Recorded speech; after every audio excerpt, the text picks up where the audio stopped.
Hello friends, hopefully आप सभी लोग अच्छे होंगे। सो क्वेश्चन नंबर 13 जो कि मैंने होमवर्क दिया था लास्ट वीडियो में, अब इसका सलूशन हम करेंगे। बट यहाँ पे थोड़ा सा एक ग्राफ हल्का सा खींच लेते हैं ताकि चीजें थोड़ा सा और स्मूथली हम कर पाए। चलिए, क्वेश्चन में आपको ऑलरेडी मैं लास्ट वीडियो में एक क्वेश्चन पढ़ा था, मैंने हिंट भी दिया था, बट ठीक है। चलिए, क्वेश्चन क्या बोल रहा है, दो पार्ट में क्वेश्चन है। पहले फर्स्ट पार्ट को करेंगे। पहले बोला find the equation of line through the point this and making an angle 2π/3 with positive x axis. तो यहां पे ध्यान दीजिए, 2π/3 को अगर आप डिग्रीज में बदलेंगे ना तो 180/π करके देखिएगा। मेरे ख्याल से 120 आना चाहिए। बिल्कुल आएगा 120 डिग्री। तो ध्यान दीजिएगा, ये जस्ट कैलकुलेट किया मैंने आपको जस्ट बताने के लिए। तो 120 डिग्री। तो क्वेश्चन क्या बोल रहा है समझिएगा, एक लाइन जो कि 0,2 से पास करती है। ध्यान दीजिएगा 0,2 इधर कहीं होगा। ये मेरा पॉइंट है, मान लीजिए ए, ये है। ध्यान दीजिए एक्स कोऑर्डिनेट 0 मतलब ये वाई एक्सिस पे लाई करेगी। और इसका जो स्लोप है वो कैसे निकलेगा, ये एंगल दिया है ना 2π/3 मतलब 120 डिग्री।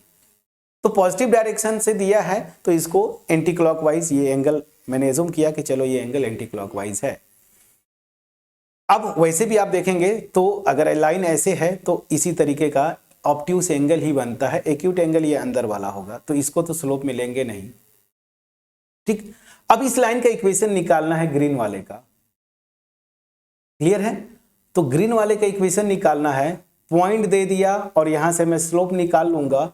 तो slope point form y - y1 this is equal to m x - x1, इस फार्मूले पे लगा दूंगा। तो पहले स्लोप निकाल लेते हैं।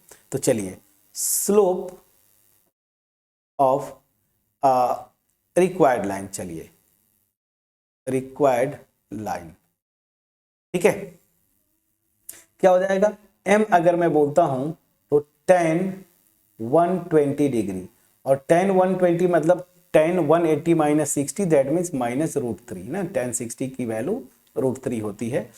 तो या ऐसे में बोल दूं tan 120 की वैल्यू कितनी आएगी, -√3। ठीक है, चलिए स्लोप आ गया। सो इट्स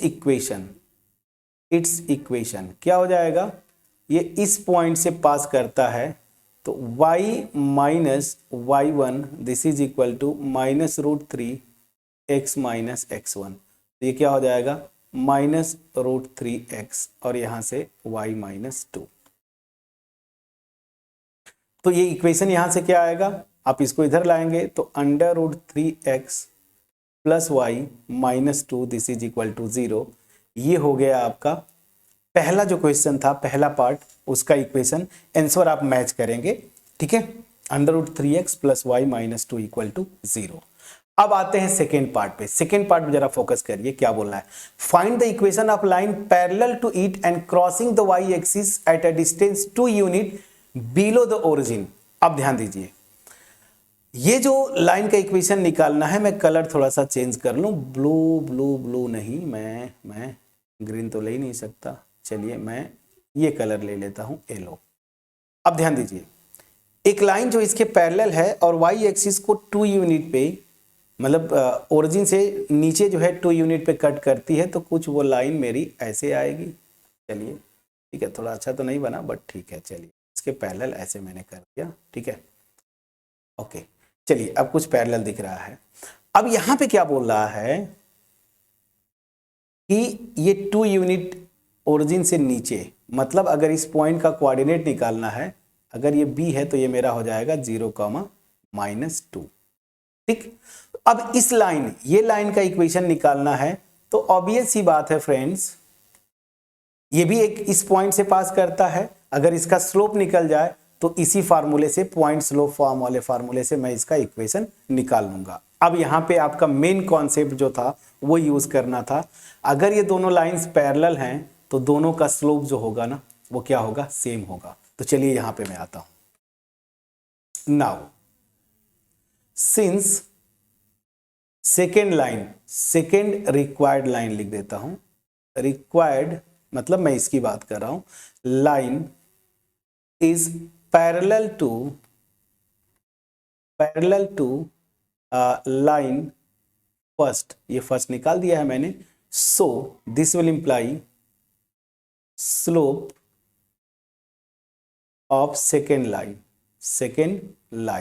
इसका स्लोप मैं मान लीजिए m1 लिखता हूं, so this will be क्या हो जाएगा, इसी जो पहली लाइन है उसी के स्लोप के इक्वल होगा, मतलब -√3 के इक्वल हो गया। अब इस लाइन का इक्वेशन जो कि इस पॉइंट से पास करे, तो now equation of second line, ठीक है ना, इज क्या हो जाएगा, अब फार्मूला वही लगाएंगे, y माइनस y1। अब देखिए यहाँ पे y1 मेरा -2 है, y minus y1 is equal to m x minus x1। Please check करिएगा, इसको सॉल्व करिए तो क्या आ जाएगा, y plus 2 this is equal to -√3x, तो ये क्या हो जाएगा, √3x plus y plus 2 this is equal to 0। ये मेरा आंसर हो गया। तो दूसरे लाइन का इक्वेशन ये आएगा। कितना आसान था, थोड़ा सा लॉजिक लगाते आपका आंसर अपने आप निकल जाता। तो अगर इस क्वेश्चन का एफर्ट आपके पास पहुंचा हो, वीडियो को लाइक जरूर करिए, फ्रेंड्स के साथ शेयर करिएगा, कमेंट सेक्शन में कमेंट के थ्रू अप्रिशिएट जरूर करिएगा, और मोस्ट इंपॉर्टेंटली मेरा जो मोटिव है मास में लोगों के पास क्वालिटी वीडियोस पहुंचाना, क्वालिटी कंटेंट पहुंचाना, इसमें आप पार्टिसिपेंट बने। सिंपली आपको कुछ नहीं करना, जो मैं अभी बोला। तो वीडियो अच्छी लगे लाइक करिए, फ्रेंड्स के साथ शेयर करिए, कमेंट सेक्शन में कमेंट के थ्रू अप्रिशिएट जरूर करिए, चैनल पे नए हैं सब्सक्राइब कर लीजिए। क्वेश्चन नंबर 14 होमवर्क छोड़ूंगा।